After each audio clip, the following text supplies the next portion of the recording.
Hello viewers, स्पर्धा युग या यूट्यूब चॅनलमध्ये मी आपल्या सर्वांचे स्वागत करतो. आपण या व्हिडिओमध्ये बृहन्मुंबई महानगरपालिकेचा जो निकाल लागलेला आहे त्याची माहिती घेणार आहोत.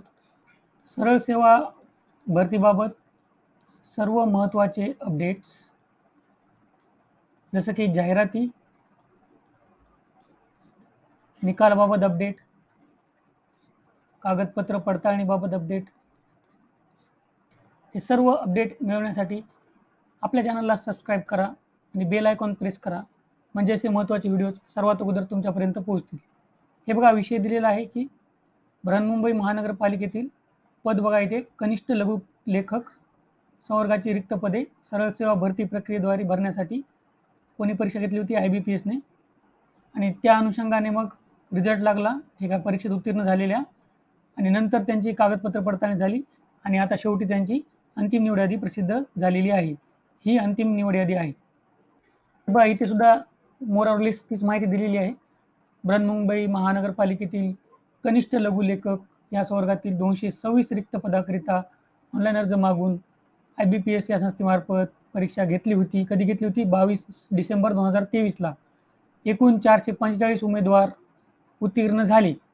मग आरक्षणानुसार वगैरे वगैरे हे GR वगैरे दिलेले, त्याच्यानुसार कार्यवाही झाली आणि मग जे तात्पुरती निवड यादी होती त्यांची कागदपत्र पडताळणी झाली आणि ज्यांची कागदपत्र पडताळणी झालेली आहे त्यांची आता अंतिम निवड यादी लागलेली आहे. हे पहा, सामान्य प्रशासन विभाग. इथं सुद्धा तीच कहाणी दिलेली आहे जी आपण वर पाहिलेली आहे. कधी रिझल्ट लागला, अंतिम निवड यादी आहे, कागदपत्र पडताळणी झाली वगैरे वगैरे.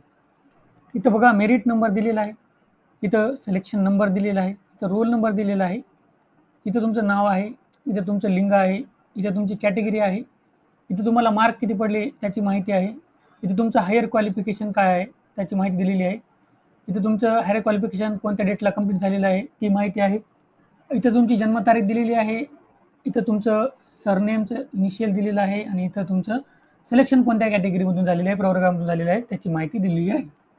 ही सर्व माहिती जी आहे एवढंच दिलेली नसते बरं का. ही माहिती तुम्ही एकदम बरोबर चेक करून घ्यायची असते. तुमची जन्मतारीख जर चुकीची असेल तर तुम्हाला संपर्क करावा लागतो या BMCला. त्यांनी हेल्पलाईन नंबर दिलेला असतो तिथे. इथं कोणतीही माहिती चुकीची असेल तरी तुम्हाला मग अंतिम निवड यादीत जरी तुमचं नाव असेल तरी निवड होताना तुम्हाला प्रॉब्लेम येऊ शकतो. कागदपत्र पडताळणी झाली वगैरे सगळं झालं, पण तरीसुद्धा या निवड यादीमध्ये सुद्धा तुमचं नाव बरोबर पाहिजे. ही बघा, ही निवड यादी आहे पूर्ण. ही निवड यादीची PDF तुम्हाला जसं माहीतच आहे ती खाली डिस्क्रिप्शन बॉक्समध्ये मी देऊन टाकील. तुम्ही ती PDF तिथून जाऊन डाउनलोड करू शकता. हे बघा, टोटल 443 जणांचं सिलेक्शन झालेलं आहे. हे 443 जण उत्तीर्ण झालेले आहेत. आता हे गव्हर्मेंट सर्वंट झालेले आहेत. या सर्व उमेदवारांचं अभिनंदन. त्यांना त्यांच्या पुढील वाटचालीसाठी शुभेच्छा. ज्या विद्यार्थ्यांची, ज्या उमेदवारांची निवड झाली नाही त्यांनी निराश न होता त्यांनी आता पुढे जे संधी आहेत, पुढे संधी येणार आहेत, त्यांना त्याचा फायदा घ्यायचा आहे.